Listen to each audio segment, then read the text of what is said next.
மக்களே, இந்த வீடியோ நம்ம என்ன பார்க்க போகிறோம்னா, செந்தில் பாலாஜி அவர்கள் தொடர்புடைய வழக்கில் மிக முக்கியமான தகவலை இந்த வீடியோவில் நான் உங்கள்கிட்ட ஷேர் பண்ணிக்க போகிறேன். என்ன ஊழல் பண்ணலன்னு சொல்ல போறியா அப்படின்னு சொல்லி கேட்டிங்கன்னா, அப்படிலாம் நான் சொல்ல. இந்த வழக்கு விசாரணை சார்ந்த மிக முக்கியமான தகவல்களை இங்கே நம்ம பார்க்க போகிறோம். இந்த செய்தியை நீங்கள் நல்லா படித்து பாருங்களேன். செந்தில் பாலாஜி அவர்கள் தொடர்புடைய வழக்கில் 150 பேர் நீதிமன்றத்தில் ஆஜராகிட்டாங்க அப்படிங்கிறது தான் இந்த செய்தி போட்டிருக்கு. இந்த செய்தி பின்னாடி கேம்ப் கோர்ட் அப்படிங்கிற ஒரு டேர்ம் ஆனது பயன்படுத்தப்பட்டு இருக்கு. கேம்ப் கோர்ட்னா என்ன? கேம்ப் கோர்ட்டை செந்தில் பாலாஜி அவர்கள் வழக்கில் பயன்படுத்த சொல்கிறது யார்? கேம்ப் கோர்ட் பயன்படுத்தப்பட்டால் செந்தில் பாலாஜி வழக்கில் ஆதரவான நிலைப்பாடு இருக்குமா, எதிரான நிலைப்பாடு இருக்குமா? செந்தில் பாலாஜி அவர்கள் தொடர்புடைய வழக்கில் கேம்ப் கோர்ட் அப்படிங்கிற ஒரு விஷயமானது ஏன் பெரிய லெவலில் இப்போ பேசு பொருளாக நீதிமன்றத்தில் இருக்குது? இந்த கேம்ப் கோர்ட் அப்படிங்கிறது யாரோட பிளான்? இந்த கேம்ப் கோர்ட் சார்ந்த சில விஷயங்களை இந்த வீடியோவில் ஆவணமாக பார்க்கலாம். ஸோ நான் மிக முக்கியமான தகவல் அப்படிங்கிறது சொல்கிறது என்னன்னு சொல்லி கேட்டிங்கன்னா, செந்தில் பாலாஜி அவர்களோட வழக்கு விசாரணையில் பயன்படுத்தப்படுற இந்த கேம்ப் கோர்ட் அப்படிங்கிற இந்த டேர்மை தான் இந்த வீடியோவில் நம்ம தெளிவுபடுத்த போகிறோம். ஒன் பை ஒன்றா தெளிவாக பார்க்கலாம். உற்சாக வணக்கங்கள், வாங்க பதிவுக்குள்ளே போகலாம். இப்போ முதல் விஷயம் மக்களே, செந்தில் பாலாஜி அவர்கள் தொடர்புடைய வழக்கை பார்த்தீங்கன்னா, நான் முதல்ல இங்கே சில விஷயங்களை தெளிவுபடுத்தணும்னு நினைக்கிறேன். அதிமுக ஆட்சியில் அமைச்சர் காலத்தில் இருந்தபோது அவர் மேலே போடப்பட்ட வழக்கு, அந்த வழக்கு விசாரணையில் பார்த்தீங்கன்னா மத்திய பொருளாதார குற்றப்பிரிவு போலீஸார் ஒரு பக்கம் விசாரிச்சுக்கிட்டு இருக்காங்க, அமலாக்கத்துறை ஒரு பக்கம் விசாரிச்சுக்கிட்டு இருக்காங்க. மத்திய பொருளாதார குற்றப்பிரிவு போலீஸார் அப்படிங்கிற ஒருத்தங்களை மட்டும் நான் இங்கே எடுத்துக்கிறேன். அமலாக்கத்துறை சார்ந்த விஷயத்தில் என்ன நடக்குதுன்னா, நீதிமன்றத்தில் அமலாக்கத்துறை ஜாமீன் கொடுக்கக்கூடாதுன்னு சொன்னாங்க. நீதிமன்றம் அமலாக்கத்துறையோட அந்த விஷயங்கள் அத்தனையுமே கடந்து ஜாமீன் கொடுத்துட்டாங்க. தேவைப்படும் போது அமலாக்கத்துறை அலுவலகத்துக்கு போறாரு. அமலாக்கத்துறை விசாரிக்க வேண்டிய அவசியம் இருந்தால் நீதிமன்றம் மூலமாக தான் செந்தில் பாலாஜி அவர்களை விசாரிக்க முடியும். ஸோ அமலாக்கத்துறை சார்ந்த வழக்கில் பார்த்தீங்கன்னா ஜாமீனை ரத்து செய்ய சொல்லி பல்வேறு நபர்கள் போராடிக்கிட்டு இருக்காங்க. அதில் அமலாக்கத்துறையோட பங்களிப்பும் உண்டு. ஸோ அமலாக்கத்துறை ஜாமீன் அப்படிங்கிற அந்த ஏரியாவில் மட்டும்தான் நிற்குது. அதுக்கப்புறம் அமலாக்கத்துறையோட இந்த வழக்கு செயல்பாடுகள் பெரிய லெவலில் வெளியே தெரியலை. வேலை செய்யலன்னு சொல்லலை, பெரிய லெவலில் வெளியே தெரியலைன்னு சொல்கிறேன். இது என்னோட முதல் பாயிண்ட். இப்போ ரெண்டாவது, எம்எல்ஏ எம்பி சம்பந்தப்பட்ட வழக்கானது நீதிமன்றத்தில் விசாரிக்கப்பட்டு இருக்கு. அதாவது பாத்தீங்கன்னா மத்திய பொருளாதார குற்றப்பிரிவு போலீசார் செந்தில் பாலாஜி அவர்கள் தொடர்புடைய விஷயத்தில் 3 வழக்குகள் பதிவு செஞ்சிருக்காங்க. இதுல A1 குற்றவாளியா செந்தில் பாலாஜி அவர்களை சேர்த்திருக்காங்க. இது மட்டும் இல்லாம இந்த வழக்கில் பாத்தீங்கன்னா 2200க்கும் மேற்பட்ட நபர்களை குற்றம் சாட்டப்பட்டவங்கள அந்த வழக்கு விசாரணையில் சேர்த்திருக்காங்க.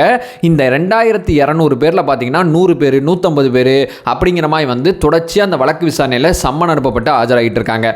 போன வழக்கில் 150 பேருக்கு, போன வழக்கு விசாரணையில் 150 பேருக்கு சம்மன் அனுப்பிச்சிருந்தாங்க. அந்த 150 பேரும் இந்த வழக்கு விசாரணையில் ஆஜராயிட்டாங்க. அடுத்த வழக்கு விசாரணை ஜனவரி 9ஆம் தேதி பண்ணிருக்காங்க. அந்த ஜனவரி 9ஆம் தேதி பார்த்தீங்கன்னா இன்னும் 150 பேருக்கு சம்மன் அனுப்பிச்சிருக்காங்க. ஸோ போன வழக்கு விசாரணையில் ஆஜரானவங்க நீதிமன்ற நெருக்கடி காரணமாக மறுபடியும் வர வேணாம்னு சொல்லிட்டாங்க. அடுத்த வழக்கு விசாரணையில் பார்த்தீங்கன்னா செந்தில் பாலாஜி அவர்களுக்கு மட்டும் விலக்கு தரல, மற்றபடி எல்லாருக்குமே விலக்கு கொடுத்துட்டாங்க.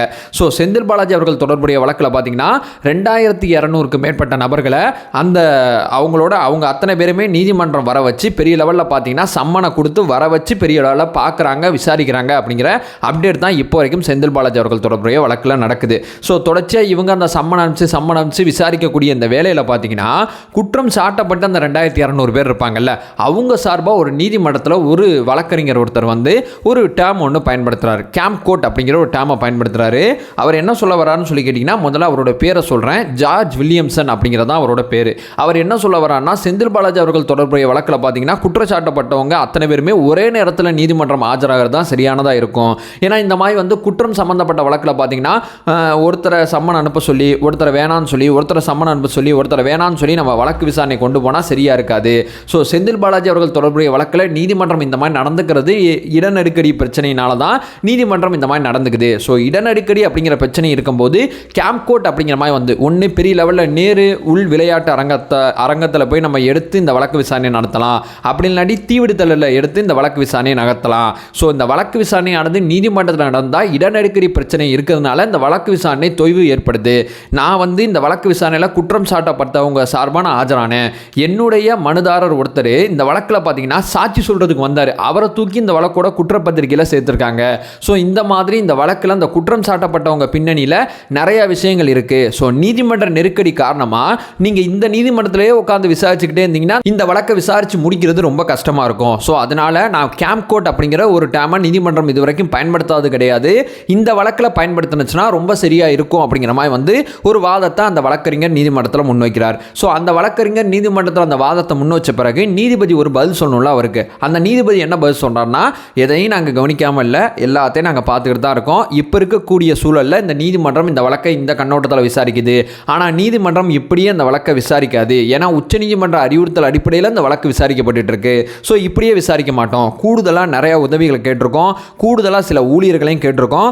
கூடுதல் உதவி கிடைக்க இந்த வழக்கோட விசாரணை வேகப்படுத்தப்படும். கூடுதல் உதவிகள் கிடைக்கும் வரை இந்த வழக்கு விசாரணை இப்படி நடக்கும். ஆனால் குற்றச்சாட்டு பதிவு அப்படிங்கிற மிக முக்கியமான விஷயங்களில் பார்த்தீங்கன்னா இந்த 2200 பேரும் ஒரே நேரத்தில் நீதிமன்றம் ஆஜராகிற மாதிரி வழி செய்யப்படும். எங்களுக்கு எதுவும் தெரியாமல் இல்லை, எல்லாம் எங்களுக்கு தெரிஞ்சு தான் விசாரிச்சுக்கிட்டு இருக்கோம். இப்போதைக்கு இப்படி தான் விசாரிக்க முடியும். இதுக்கு அடுத்து பார்த்தீங்கன்னா கேம்ப் கோர்ட் அப்படிங்கிறத நோக்கி தான் நாங்களே போவோம் அப்படிங்கிற மாதிரி வந்து நீதிபதிகள் சொல்லாமல் சொல்லியிருக்காங்க. ஸோ செந்தில் பாலாஜி அவர்கள் தொடர்புடைய வழக்கில் பார்த்தீங்கன்னா நீதிமன்றம் இந்த வழக்கை சும்மா விட போகிறதில்லை அப்படிங்கிற மாதிரி வந்து ஒரு சின்ன புரிதல் இந்த வழக்கை தொடர்ச்சியாக விசாரிச்சுக்கிட்டு இருக்கிறதுனால, இந்த தொடர்ச்சியாக அந்த வழக்கை கவனிச்சுக்கிட்டு இருக்கிறதுனால நமக்கு படுது. இந்த 2200 பேர் சேர்க்கப்பட்டது இந்த வழக்கோட விசாரணை தாமதத்துக்கு தான் அப்படிங்கிறது பெரிய லெவலில் சொல்லப்படுது. இந்த 2200 பேரில் எத்தனை பேர் உண்மையான குற்றவாளிகள் அப்படிங்கிறது தான் இங்கே $1 மில்லியன் கேள்வியாக இருக்குது. ஏன்னா 2200 பேரை விசாரித்து ஒரு தீர்ப்பு சொல்லி அதுக்கப்புறம் அந்த தீர்ப்பு சரியில்லைன்னு மேல்முறையீடு போய், அந்த மேல்முறையீடு சரியில்லைன்னு இன்னொன்று உச்சநீதிமன்றம் மேல்முறையீடு போய், அதுக்கப்புறம் உச்சநீதிமன்றம் ஒரு முடிவு சொல்லி, அதுக்கப்புறம் செந்தில் பாலாஜி அவர்கள் அதற்கான தண்டனைகளை அறிவிக்கிறதுக்கு எவ்வளவு காலமாகும் அப்படிங்கிறத பார்த்துங்க. நீதிமன்றத்தோட இந்த தாமதமான இந்த அதாவது புரோட்டோகால்னு சொல்லுவாங்கல்ல, அந்த புரோட்டோகால் சில அரசியல்வாதிகளுக்கு ரொம்ப தொக்க அமைஞ்சிருது அப்படிங்கிறதான் இங்கே நம்ம சொல்ல வர்றது. ஸோ இங்கேருந்து நமக்கு என்ன புரியுதுன்னு சொல்லி கேட்டிங்கன்னா, நீதிமன்றம் இங்கே தெளிவாக இருக்காங்க, சும்மா விட போகிறதில்லை அப்படிங்கிற அந்த புரிதல் மட்டும் நமக்கு ரொம்ப தெளிவாக தெரியுது. கேம்ப் கோர்ட் அப்படிங்கிற டேர்மை ஒருத்தர் உபயோகிக்கும் போதே நீதிமன்றத்தில் அதை நோக்கி தான் நாங்களும் வேலை பார்த்துக்கிட்டு இருக்கோம் அப்படிங்கிற மாதிரி வந்து நீதிபதிகள் சொல்லாமல் சில விஷயத்தை சொல்லியிருக்காங்க. ஸோ தொடர்ச்சியாக ஜனவரி 9 சில பேர் ஆஜராகிறாங்க.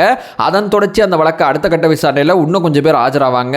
எத்தனை பேர் குற்றச்சாட்டுக்கு உண்மைக்குமே துணை போயிருக்காங்க அப்படிங்கிற விஷயம் மட்டும் இந்த வழக்கில் கண்டுபிடிச்சிட்டாங்கன்னா இந்த வழக்கு விசாரணை மிக வேகமாக நடக்கும் அப்படிங்கிற ஒரு விஷயத்தை சொல்லிட்டு இந்த வீடியோ என் பண்ணிக்கிறேன். இப்போ சேனலை ஃபர்தராக ஃபாலோ பண்ணிங்கன்னா பொலிட்டிக்கல் ரீதியாக பல்வேறு விஷயங்களை பற்றி பேசிகிட்டு இருக்கோம். நம்மளோட ஒரே நோக்கம் அறியாமை அகற்ற வேண்டும், அறியாமை அகற்றப்பட வேண்டும். Thank you so much.